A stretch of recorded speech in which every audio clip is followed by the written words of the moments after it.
Lumière et grâce, mes grands et mes grandes, lumière et grâce, chers éveillés, et bienvenue bien évidemment au cabinet de l'éveil spirituel du soi authentique pour l'autoréalisation, guide d'éveil, guide d'élévation, guide d'illumination. C'est avec grâce que je vous reçois une fois encore ce jour où je souhaite partager sur les blocages qui minent l'être humain. Donc, nous allons parler aujourd'hui des blocages avec tout ce que cela comporte. Donc, l'enseignement d'aujourd'hui, mes grands et mes grandes, portera sur des blocages spirituels. Ces blocages qui sont des obstacles internes qui généralement entravent notre croissance spirituelle et bien évidemment notre éveil. Ce qui bloque et empêche tout le monde en général de pouvoir, n'est-ce pas, s'expandre dans sa plus haute nature et de pouvoir vivre une vie de plénitude totale. Nous allons donc examiner les types de blocages, leurs causes, les symptômes, les effets, les origines intérieures et antérieures et bien évidemment avec des exemples pour chaque aspect afin que, n'est-ce pas, vous ayez une idée et vous puissiez faire une évaluation vous-même de ce que vous vivez et si vous aurez besoin d'aide, tant mieux, vous pouvez nous faire signe, mais si vous pouvez sur la base de ce que j'aurais partagé, trouver de l'aide personnellement, ce serait tant mieux, ou voir d'autres guides qui pourront vous amener ou vous conduire à vous défaire de ces blocages. Donc, les types de blocages. Alors, par rapport au type de blocage, nous avons en A ou en 1, les blocages émotionnels, n'est-ce pas? Ces blocages sont liés aux émotions non résolues, généralement comme la peur, la colère, la tristesse, la culpabilité, n'est-ce pas, le stress, etc. Et en général, nous avons comme exemple, par exemple, des personnes qui, une personne qui a été trahie dans une relation peut avoir peur de s'ouvrir émotionnellement à nouveau dans d'autres relations qu'ils vont avoir après qu'ils ont été trahis la première fois. Nous avons en numéro 2 les blocages mentaux. Les blocages mentaux proviennent des croyances limitantes, des pensées négatives et bien évidemment et en général des schémas, n'est-ce pas? Des schémas de pensée rigides, radicales, n'est-ce pas? Qui généralement nous ont été inculqués par la société, par l'éducation, par les doctrines, n'est-ce pas? Ou des cultures limitantes, négatives ou rigides. Un exemple, par exemple, croire que l'on n'est pas digne de succès ou n'est pas digne d'amour, peut bien évidemment limiter les opportunités de croissance personnelle, n'est-ce pas? En numéro 3, mes grands et mes grandes, nous avons les blocages énergétiques. Les blocages énergétiques sont liés à l'énergie vitale ou encore moins aux chakras, les chakras ici qui sont appelés des centres énergétiques en l'homme. Donc la partie des centres en nous où circule l'énergie prana, l'énergie de vie ou encore moins la force vitale qui régit notre organisme, sans laquelle, n'est-ce pas, tous nos organes, le cœur, tous les organes intérieurs qui nous permettent de vivre ne fonctionneront pas, n'est-ce pas? C'est sur la base de l'énergie vitale, de l'énergie prana, que l'organisme tient ensemble et que ce corps est debout et peut marcher, ou encore moins que j'essaye d'émettre de la parole, n'est-ce pas? Donc, ces blocages-là, généralement, peuvent causer un déséquilibre ou un blocage dans les centres énergétiques peut empêcher aussi l'énergie de circuler librement. Et la plupart de nous, par ignorance, avons des énergies assez bloquées, nous sommes déséquilibrés, dépendamment de l'environnement dans lequel on a vécu. Et si on ne fait pas de sport, pas de yoga, donc ces centres-là peuvent être bloqués. Comme exemple, un blocage dans les chakras du cœur, par exemple, peut empêcher une personne de ressentir et d'exprimer, n'est-ce pas, l'amour inconditionnel. Et tout le monde dit aimer, mais en généralement, c'est faux, nous n'aimons pas, nous faisons semblant, ou alors encore moins, nous portons un sac de conditions avec nous, et nous voulons que l'autre nous aime, mais nous ne sommes pas souvent prêts à donner l'amour à l'autre, et encore moins même à nous-mêmes. Nous nous persécutons personnellement nous-mêmes. Nous ne sommes pas ouverts à l'amour inconditionnel envers nous-mêmes. Nous ne sommes pas indulgents envers nous-mêmes, n'est-ce pas? Voilà. Et en numéro 4, nous avons donc ce qu'on appelle les blocages spirituels. Ces blocages sont dus à une déconnexion avec la source divine ou son propre chemin spirituel. Donc, quand on n'est pas sur son propre chemin spirituel, on est peut-être par exemple dans les religions, peut-être dans une culture ou des traditions qui sont limitantes. Par exemple, on peut ne pas être sur son chemin spirituel et donc cela peut nous causer des blocages intérieurs et on peut donc être déconnecté avec la source divine de toute chose qui est encore notre nature divine. Exemple, par exemple, mes grands et mes grandes, se sentir perdu ou sans but, ne pas avoir de but, ne pas connaître sa mission de vie, n'est-ce pas, peuvent donc être un signe de déconnexion spirituelle. Alors maintenant, nous allons parler des causes et des causes des blocages. Qu'est-ce qui cause les blocages en général? Nous avons en premier les expériences traumatiques, n'est-ce pas? Les événements traumatiques peuvent causer des blocages émotionnels et énergétiques. En exemple, par exemple, un accident grave peut créer un blocage énergétique dans les chakras et de la racine liée à la sécurité et à la survie, n'est-ce pas? Des insultes, quand on était petit par les parents, peuvent nous créer un complexe intérieur. Et cela peut donc bloquer, par exemple, notre chakra de la sensualité, n'est-ce pas? Si on nous a refusé de dire et de penser ce qu'on voulait quand on était petit, par exemple. Alors, quand on est grand, on peut donc avoir des blocages, n'est-ce pas, sur le chakra du plexus solaire, où nous ne pouvons pas exprimer notre volonté le plus libre possible. Donc, voilà un peu quelques-uns. En numéro 2, par rapport aux causes, nous avons les conditionnements sociétals. N'est-ce pas? Les croyances énormes imposées par la société peuvent créer des blocages mentaux. S'il y a des croyances culturelles limitées, des croyances traditionnelles limitées, des croyances éducationnelles limitées, par exemple, nous les Noirs en général, on vient nous parler seulement des héros, par exemple, occidentaux, hein, Nachtigal, Columbus qui a découvert l'Amérique, etc. Mais on ne nous parle pas des héros noirs. Donc, quand on n'a pas ça, on se dit donc inférieur. Par exemple, si on croit à la Bible que Cham était un noir et a été maudit, par exemple, par son père, et c'est pour ça que la race noire est maudite, ça devient un paradigme limitant. Ça devient une croyance, doctrinaire, n'est-ce pas, qui va donc nous amener à être conditionnés à croire qu'on ne peut rien et qu'on est limité et que nous sommes maudits. Et ça devient un blocage mental, par exemple. Et donc, un autre exemple, la croyance que l'argent est la racine de tous les maux, n'est-ce pas? Et que l'argent n'est pas bien, peut limiter la prospérité financière. Et je sais que moi, j'ai vécu ça de manière très, très difficile, par exemple. Alors, en numéro 3, on a aussi comme cause, on a le karma et des vies antérieures. Donc, les actions passées, qu'elles soient dans cette vie ou dans des vies antérieures, par exemple, peuvent engendrer des blocages. Et comme exemple, une personne qui a vécu une vie de pauvreté extrême peut porter des blocages liés à l'abondance dans sa vie.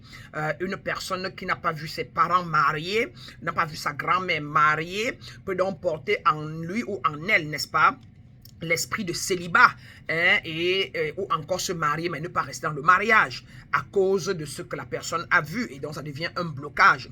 Alors donc, comme symptômes, maintenant on va parler des symptômes des blocages. Nous avons des symptômes numéro 1, émotionnels. Alors, comme symptômes émotionnels, on peut avoir la peur constante, on peut avoir l'anxiété, la dépression, on peut avoir des sentiments, n'est-ce pas, de culpabilité, n'est-ce pas, qui engendrent l'angoisse en nous. On peut avoir l'angoisse, comme symptôme de blocage.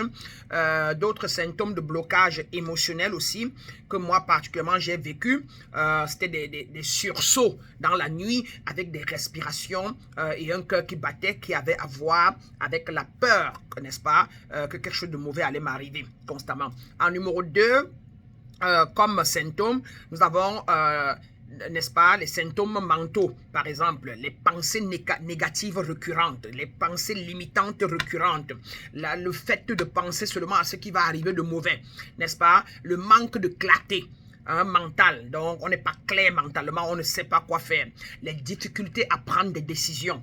Pour les décisions, on traîne et on va toujours aller vers quelqu'un ou vers une personne pour demander conseil, etc. Aller vers son pasteur, aller vers une amie, toujours appeler quelqu'un pour poser la question avant d'agir.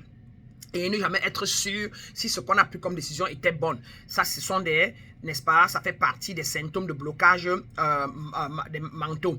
Alors, en numéro 3, les symptômes de blocage physique, par exemple, c'est la fatigue chronique. La plupart des personnes qui ont des blocages ont des fatigues chroniques, beaucoup de douleurs inexpliquées, douleurs sur le dos, les tensions là, la colonne vertébrale, n'est-ce pas, des problèmes sur les reins.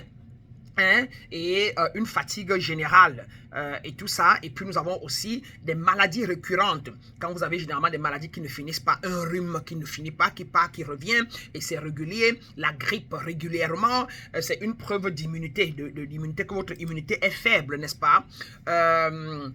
Parfois des maladies inexplicables et fréquentes. Généralement, les personnes qui ont des blocages sont toujours malades. Ils sont rarement en santé parfaite. Il y a toujours un problème quelque part. Ce sont des preuves de blocage physique. Alors, numéro 4, les blocages sur le plan spirituel, nous avons la perte de la foi ou encore de la connaissance de soi.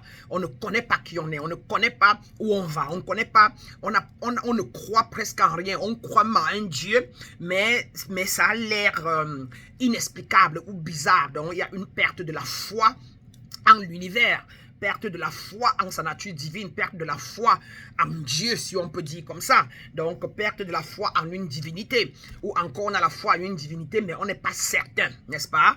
On a aussi un sentiment de déconnexion, n'est-ce pas? Donc, on sent que son âme est ailleurs, son esprit est ailleurs et son corps est ailleurs. On a comme impression qu'on a un vide intérieur. Et en numéro 3, on a un manque de sens dans la vie. Donc, on n'a pas de but, hein, et on est perdu. On se sent perdu, mais on est là, on vit, on va au travail, on revient. Mais tous les jours, il y a comme impression qu'il y a un vide, n'est-ce pas? Et donc, voilà un peu. Alors, en matière d'effets des blocages, les effets des blocages, quels sont les effets sur le plan personnel? Il y a par exemple, en numéro 1, retard dans la croissance personnelle. Quand on a des blocages dans la vie, on est très en retard sur la croissance personnelle, la croissance sur tous les niveaux. Croissance au travail, croissance sur le plan familial, croissance, n'est-ce pas, même en soi, n'est-ce pas, on manque de connaissances, on manque de compréhension, on manque de sagesse, n'est-ce pas, on manque de confiance en soi, et donc on a ce retard-là. En numéro 2, nous avons aussi les relations conflictuelles. Donc, comme effet, la plupart de nos relations fussent sentimentales, familiales, nos relations fussent comment dirais-je encore, professionnels, amicales, ont toujours des problèmes. On a des problèmes avec ses copines, problèmes avec ses amis, on est incompris par la famille, il y a toujours des discussions, on ne parle pas à certaines personnes pendant des années. Donc, beaucoup de relations, vos relations sont conflictuelles. On est très jugemental en général.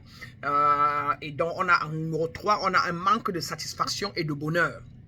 Donc, on n'est pas satisfait dans la vie à tout moment. Et on ne vit pas le bonheur qu'on devrait vivre. Et bien évidemment, en numéro 2, par rapport toujours aux effets de blocage, on a les effets de blocage sur le plan professionnel. En numéro 1, sur le plan professionnel, on a des difficultés à atteindre les objectifs. On a un manque de motivation et de créativité. Généralement, les personnes qui sont bloquées, n'est-ce pas, ne sont pas motivées, n'ont pas de créativité, sont des suiveurs, n'est-ce pas? N'atteignent pas leurs objectifs, comme j'ai dit en premier, et en numéro 2, comme je disais, manque de créativité. Généralement, en numéro 3, il y a un grand sentiment de stagnation, donc on n'avance pas. On crée quelque chose, ça se gâte, on a un emploi, on le perd, on va en avant, on va en arrière. Donc on stagne, n'est-ce pas? Et en C, ou encore numéro 3, comme effet sur le plan spirituel. Sur le plan spirituel, on a les difficultés à méditer ou à prier, n'est-ce pas, à émettre des commandes à l'univers ou encore à l'entité à laquelle on croit. On a des difficultés à le faire, on est paresseux. En numéro 2, sur le plan spirituel, on a des sentiments d'être déconnecté de la source divine. On n'est pas connecté, on le sait, on le sent. On sent que Dieu nous a laissés, Dieu nous a oubliés, on a comme impression.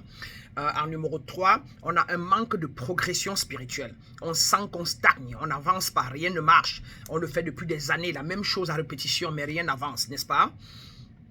Et mes grands et mes grandes, on va donc parler de la cinquième partie de notre présentation. On a donc l'origine intérieure et antérieure des blocages.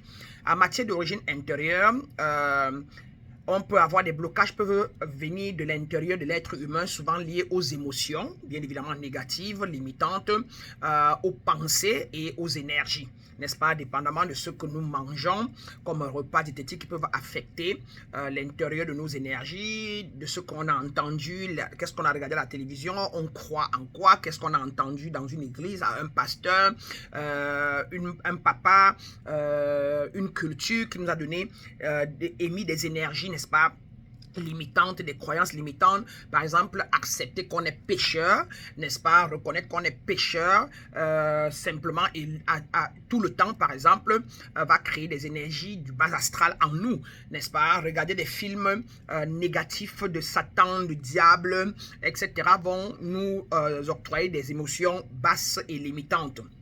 Et ça va nous faire souffrir. Ça va donc créer des blocages intérieurs, n'est-ce pas, etc. Et comme exemple, par exemple, un manque d'estime de soi peut créer un blocage intérieur qui empêche de manifester des désirs. Et or, nous savons déjà que ça aura pris sa source quelque part par rapport à ce qu'on aura vu ou entendu, n'est-ce pas? Et comme origine aussi intérieure, ça peut être des blocages intérieurs, comme je disais tantôt, qui nous a été inculqué par un maléfisme, un sort. Quelqu'un a voulu nous faire du mal et nous a lancé un sort, peut-être à travers nos vêtements, quelque chose comme ça, qui nous concernait. Et c'est venu rentrer dans notre espace intérieur énergétique, n'est-ce pas? Et puis en numéro 2, donc, on avait les origines intérieures, mais non pas les origines extérieures. Il y a des origines antérieures. Les blocages peuvent aussi être hérités des vies antérieures ou encore du karma familial, n'est-ce pas? Comme exemple, par exemple, une personne peut avoir un blocage financier dû à des croyances limitantes transmises de génération en génération. Donc, par exemple, moi, dans ma famille antérieure était pauvre, ma mère n'avait pas et elle s'est beaucoup battue pour nous élever. J'avais ça comme paradigme, n'est-ce pas? Et il m'a fallu travailler et débloquer tous les 7 grands aspects de ma personne, n'est-ce pas? Sur le plan éthérique, sur le plan causal, sur le plan, comment dirais-je encore, sur le plan mental, sur le plan émotionnel. Il me fallait nettoyer tous ces plans-là afin de me libérer de l'esprit de pauvreté ou de manque. Et c'est comme ça que je suis arrivé à la libération sur ce plan. Et vous voyez donc, il y a les blocages qui peuvent vous bloquer à plusieurs niveaux de votre vie. Vous pouvez être bloqué sur le plan physique, sur le plan émotionnel, sur le plan mental, sur le plan spirituel. Et maintenant, ça va donc affecter les 4 grands aspects de votre vie aussi, dans votre vie sentimentale, pour ne pas dire relationnelle. Sentimentale, relationnelle familiale, relationnelle partenariale va être affectée quand vous êtes bloqué à l'intérieur. Votre vie financière peut être très instable à cause des blocages intérieurs, intérieurs et antérieurs. Vous pouvez avoir des blocages sur le plan de la carrière ou de la profession à cause des blocages émotionnels, mentaux, spirituels, etc. Et vous pouvez avoir des blocages, bien évidemment, donc aussi sur le plan de la santé, n'est-ce pas? Vous êtes toujours malade régulièrement et tout parce qu'il y a des blocages intérieurs et antérieurs à vous.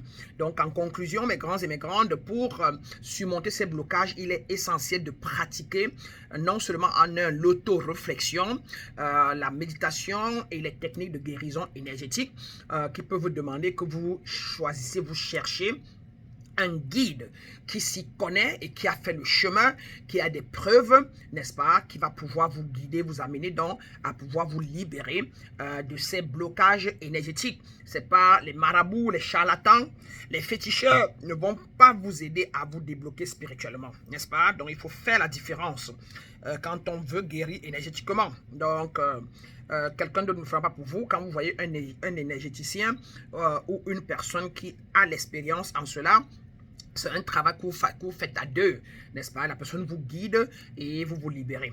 Donc voilà, en reconnaissant et en travaillant sur ces blocages, donc, chacun peut progresser sur son chemin spirituel et atteindre un état de paix et d'éveil intérieur. Généralement, nous n'atteignons pas notre illumination ou notre état de paix, d'harmonie et de plénitude, de béatitude, simplement parce que nous avons ces blocages-là en nous qui peuvent donc venir de tous les points de notre vie. Comme j'ai dit, ancestral, dont les karmas générationnels, familial, immédiat à l'instant T, et tout ça peut comporter.